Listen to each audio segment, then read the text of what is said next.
Para fazer uma análise dinâmica da evolução da concentração, eu uso esse indicador centro de gravidade econômico, que é uma coisa bem simples. Eu pego todo o PIB de São Paulo, jogo na capital. O PIB de Minas Gerais, jogo em Belo Horizonte. O PIB do Mato Grosso do Sul, coloco em Campo Grande. Então, eu tenho latitude e longitude das 27 capitais, que são constantes ao longo do tempo, mas a parcela de cada estado no PIB, que é isso aqui, é quanto o PIB de São Paulo representa do PIB nacional. A gente viu que é cerca de 33%. Quanto o PIB de Minas Gerais representa sobre o PIB de São Paulo? Alguma coisa sobre o PIB do Brasil, alguma coisa próximo de 10%. Rio de Janeiro, próximo de 10%. O Pará, 1,5%. Enfim, o Piauí, a gente viu, é 0,6%. Então, eu tenho uma média ponderada de latitude e longitude, ponderada pela importância de cada estado no PIB nacional. A média per se não indica nada num ano específico, porque é uma média de distâncias, basicamente, né? E ela vai dar num ponto do mapa. É uma latitude e uma longitude, que é a média das latitudes, a média das longitudes, tem um ponto no mapa. O interessante dessa medida é quando você muda de ano e a latitude continua a mesma, a longitude é a mesma, mas as percentagens de cada estado no PIB podem mudar. Então, a dinâmica do ponto reflete a dinâmica das percentagens de cada estado no PIB. Quando o estado cresce muito, aumenta a sua percentagem, ele tem uma importância maior. Então, o mapa é esse. O ponto de gravidade em 1939 é aqui, no estado de Minas Gerais. Os mineiros dizem que Minas é a síntese do Brasil, porque tem um pouco de Nordeste, um pouco de Sudeste, enfim. Mas, na verdade, aqui é mera coincidência aritmética, porque não tem nada a ver. Então, o que nós precisamos olhar é o seguinte. Isso aqui é uma resultante de forças, né? Para esse ponto vir nessa direção, e o nosso grande problema regional está aqui. Porque é uma região muito pobre, sujeita a secas, e que tem 20% da população, mais ou menos, e dos votos.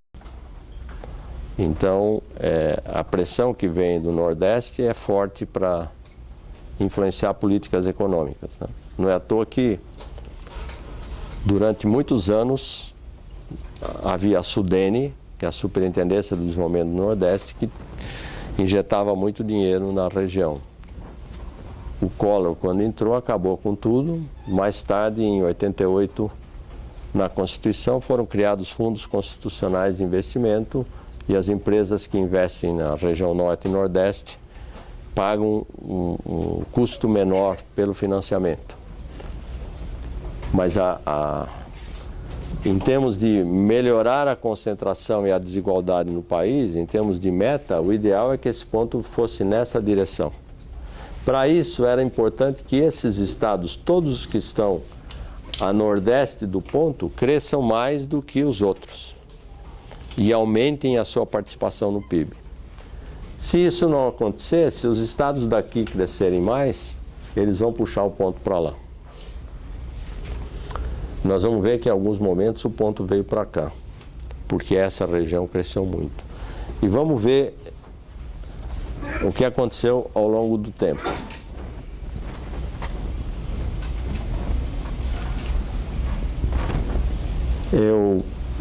Isso que aconteceu ao longo do tempo, mas eu tenho uma maneira... Aqui estão as cidades. Começou em Carmo da Mata, depois veio para Varginha, aí saiu logo daqui porque o ET assustou, enfim. E aqui eu coloco, por fases da história brasileira a partir de 1939. É a mesma coisa, esse é o ponto aqui, agora aqui eu tenho latitude e longitude, aqui é o ponto da interseção das duas retas lá no mapa. Então, de 1939 a 1955, houve um crescimento na direção de São Paulo, no sentido, na contramão do que seria desejável, pensando na redução da desigualdade. O que teve nesse tempo? Depois de 47, pós-Segunda Guerra, aquela farra com as divisas, importação de bens e um ajuste da economia brasileira ao pós-guerra, investimentos grandes, inclusive estratégicos dos vencedores. Depois começou aqui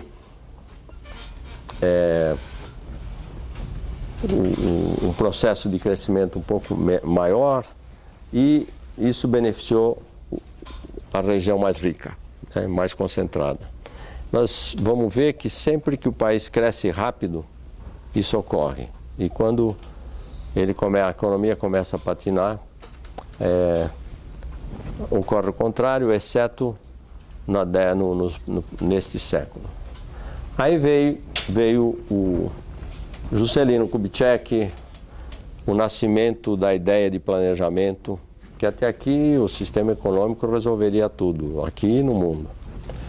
Mas a guerra trouxe a atenção dos países em desenvolvimento para as limitações que eles tinham para se desenvolver.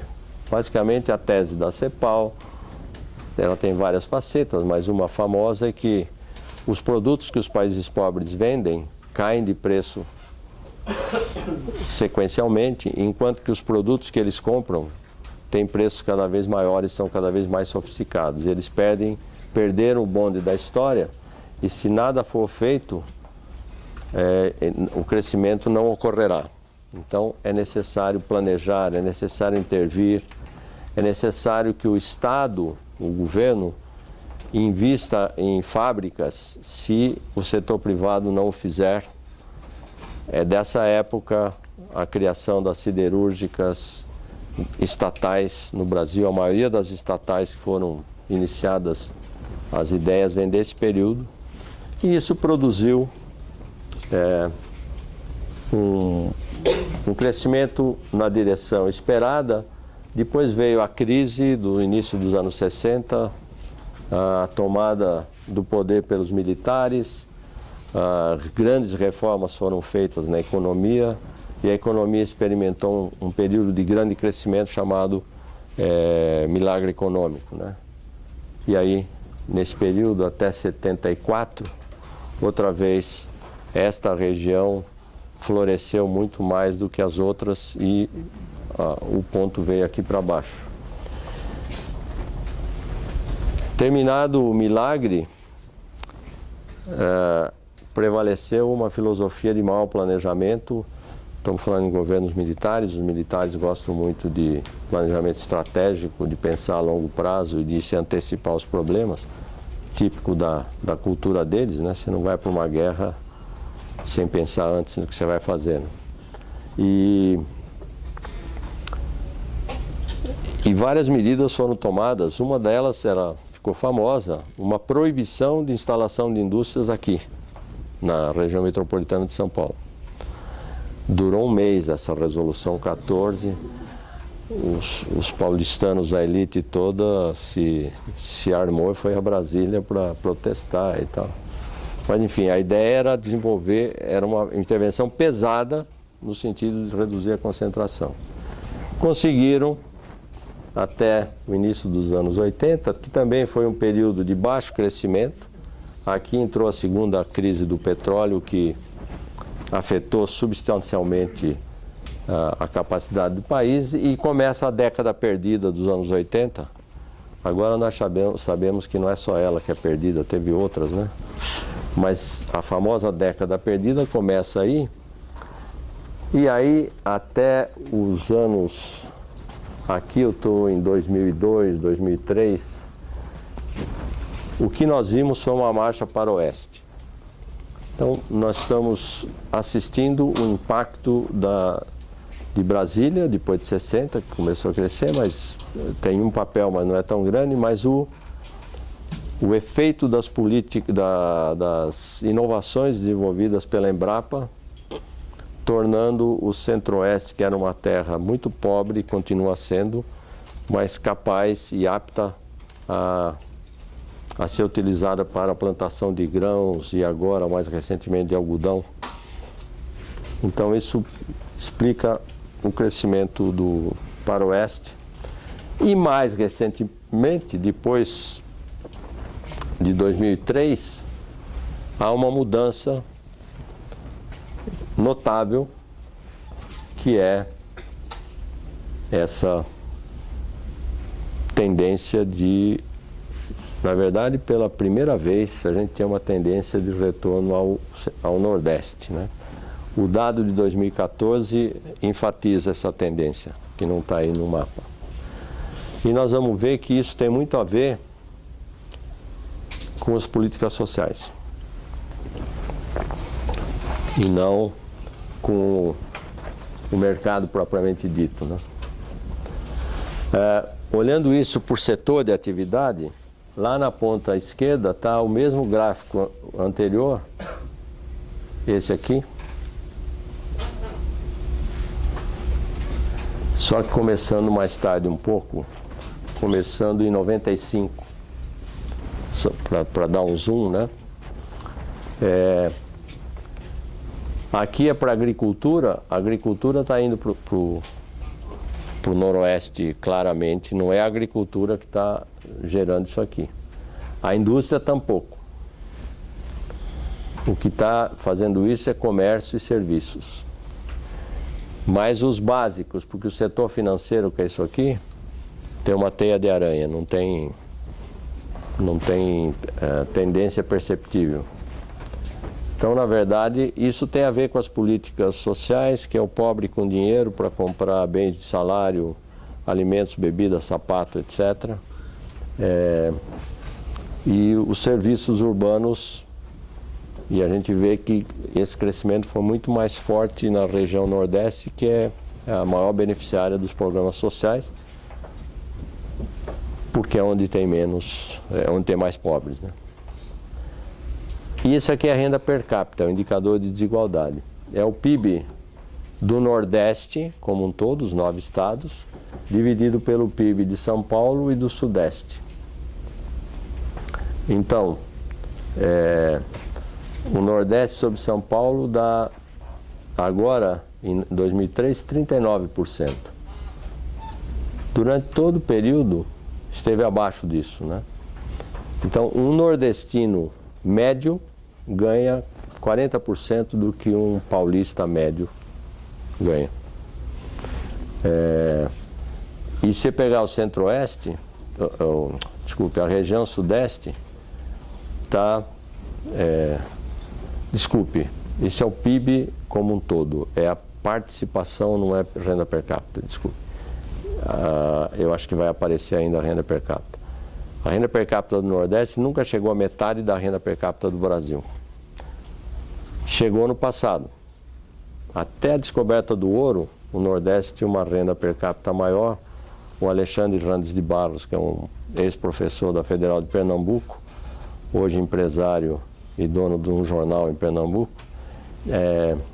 fez esse estudo, que é interessante, que o Nordeste tinha uma renda per capita altíssima até descobrirem ouro em Minas Gerais. Aí despencou e é isso aqui. Então o Nordeste gera 40% do PIB que São Paulo gera. E é constante, isso que é interessante. Ao longo de 70 e poucos anos, nós estamos falando de uma relação bem constante, oscila muito pouco. Até aqui nós falamos de produção, de PIB. Agora, olhando para a renda, e renda é tirada da PNAD, Pesquisa Nacional por Amostra de Domicílios, que visita as famílias, e é a mesma que eu usei lá para onde está a renda das pessoas em São Paulo, né? E a renda declarada tem todos os problemas disso. Aqui eu repito aquele gráfico do PIB, E aqui está a renda de todas as fontes. A produção pode estar indo na direção certa, mas a renda está indo para cima, mas para noroeste, não para nordeste, que seria o desejável, né? E a renda do trabalho que está indo nessa direção. As outras fontes estão indo para o nordeste. Aqui no outras fontes tem Bolsa Família, benefício de prestação continuada, aposentadorias, pensões, aluguéis e juros, tudo que não é de trabalho. Trabalho é quando o cidadão tem uma carteira profissional assinada e tem uma relação de emprego com o patrão, ou quando ele tem uma atividade, ainda que informal, remunerada. Pode ser um pipoqueiro, um pequeno empresário, um conta própria, né? Mas ele está trabalhando, então a PNAD capta os dois. Então, o que está promovendo isto são as outras fontes, né? Eu tenho vários trabalhos sobre isso. Eu tenho um trabalho com o professor Raul Silveira Neto, que foi meu orientado aqui de doutorado, é professor na Federal de Pernambuco, em que a gente conclui que a mais eficaz política regional que o Brasil já implementou é essa, que não é regional. É uma política social que não tem pretensão de ser regional, né? Não, se você olhar a exposição de motivos da criação, é a redução de pobreza. Mas gerou uma consequência espacial significante. E a renda do trabalho, agora por faixa de rendimento. Aqui estão os maiores salários, os maiores rendimentos, aqui estão os menores. Aqui o total, né, que é a repetição do gráfico anterior. Então aqui são os 30% trabalhadores que ganham menos. Está indo na direção do Nordeste. Isso aqui é trabalho. Então, a geração de emprego no Nordeste foi muito grande e gerou esse aumento na participação da renda desse segmento dos assalariados. São pessoas ganhando, aí deve estar até 2 salários mínimos e meio, 3 salários mínimos, se tanto. Acho que não chega a isso. Aqui é de 30 a 60, são os 30 seguintes, né? Não tem nenhuma tendência perceptível. Aqui é de 60 a 90. Aqui são os 10% trabalhadores que recebem os maiores salários. Não está indo para o Nordeste, está indo. E aqui estão os que recebem os 5% de salários maiores, estão indo para o Norte, né? Em relação ao ponto inicial, né? Aquela interseção. Então, claramente, tem uma conjunção de política social e de baixos salários aumentando ou reduzindo a concentração no sentido do Nordeste. E é uma coisa recente. Eu estou curioso para tratar os dados agora, depois da crise, para ver qual foi o impacto da crise sobre as regiões e o que poderá ter mudado dessas tendências, né?